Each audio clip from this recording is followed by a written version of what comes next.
Bueno, então, professor, o trabalho então que foi elaborado faz parte então da disciplina e fiz então a avaliação da implantação de um pareiral aí de uva de mesa. Então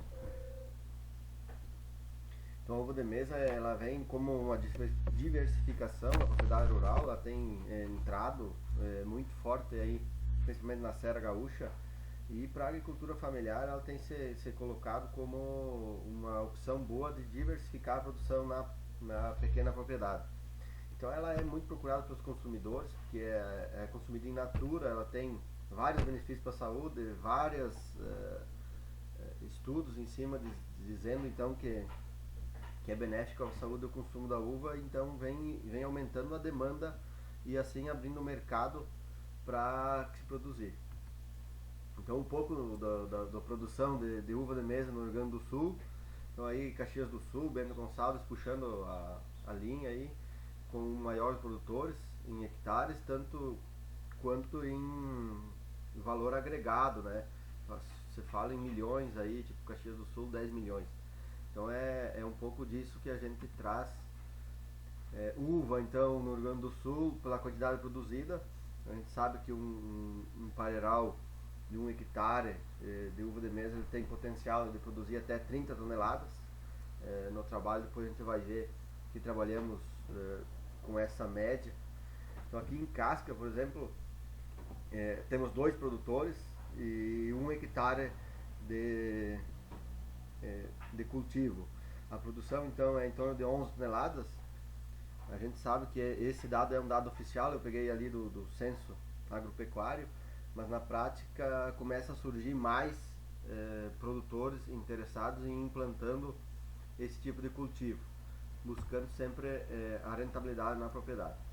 Então a propriedade ela implantou em 2018, são 1.050 pés, na linha histórica de Evangelista, é um ponto bom, é um ponto bem para venda, por exemplo, é um ponto turístico, então não vai ter problema de comercialização, a venda vai ser feita ali no pareiral mesmo. Então a gente trabalhou aí com uma expectativa de produção no terceiro ano, porque se entende esses 2 primeiros apenas a condução. Então 15 toneladas de meio hectare. O preço médio então 8,50, vai trabalhar aí com uma receita bruta anual de 127.500. Então um pouco da análise da FOFA, né? Então é proprietário da terra, a localização é boa, o solo é bom, as cultivares são de alta produtividade, a mão de obra é familiar, é o guri lá que toca, tem fácil acesso, tem assistência técnica, teve acesso ao crédito, né?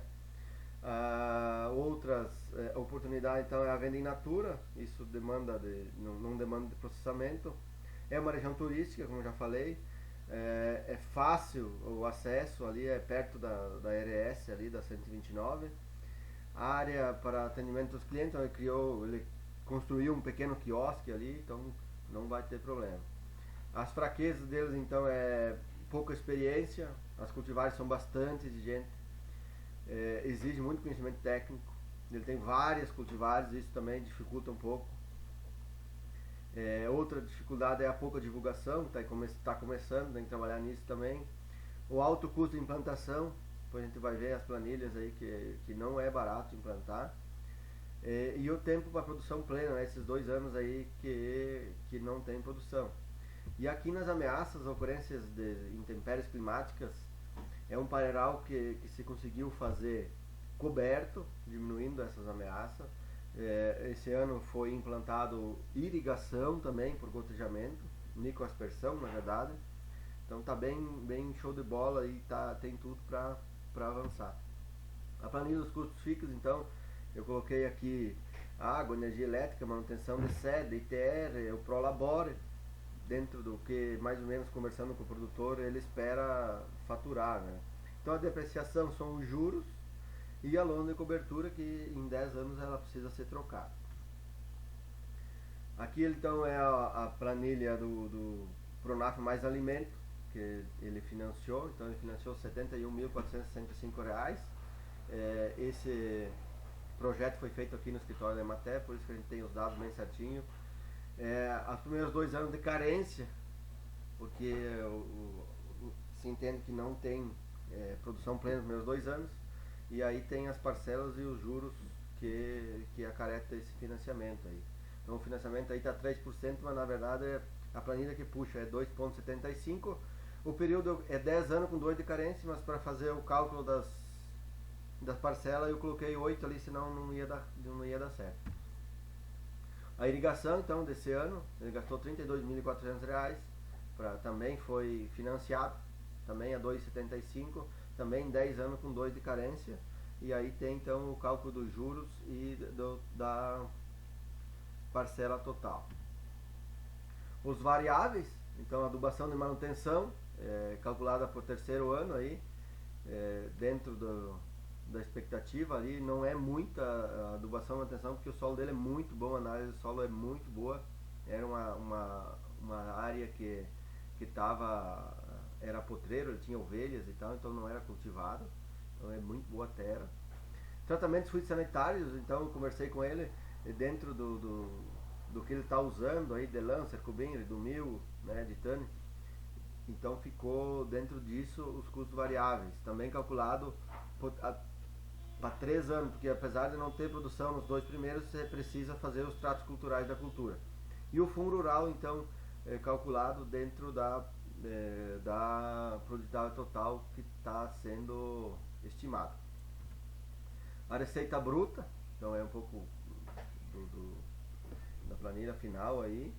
A receita bruta dele, então, descontando o fundo rural, é 124 mil e alguma coisa. Colocamos aí 8,50. Trouxe para as despesas fixas para cá também. O total, então, a depreciação, os juros dos financiamentos, né, a amortização ali, e os juros. Eu coloquei aqui a amortização porque achei interessante trazer. E a lona, né, que a gente entende que a lona ela precisa ser depreciada em 10 anos, segundo dados técnicos, no máximo 10 anos. E os custos variáveis, aí, adubação e manutenção e os tratamentos fitossanitários. Trouxe o total, calculei o custo variável total aí em 4 mil e pouco, o custo final total 114 mil e o custo total, englobando os dois, aí 118 mil. Então o ponto de equilíbrio dele ficou em 13.984 quilos, isso é de produção, né? Então o ponto de equilíbrio dele é essa produção. A gente vai pensar aí, claro, no terceiro ano acaba juntando algumas despesas dos 2 primeiros, mas ele tem que produzir bem, né, perto da média aí para estar tendo uma receita líquida aí de R$ 8.600 na safra. São 1.000 e poucos quilos, né? Aí no lado tem 1.015, e são quilos, né? Então é uma atividade boa, é uma atividade que vai ter uma renda, mas tem que produzir bem, produzir dentro do esperado. Então são 1.050 pés, eu acredito que ele vai ir bem com a atividade dele. Se tu olhar, não tem aplicação, tipo máquina para aplicar os defensivos, porque a aplicação ele faz costal, então eu acabei deixando fora, porque é uma maquininha costal, por isso que não tem equipamento de aplicação. É isso, professor.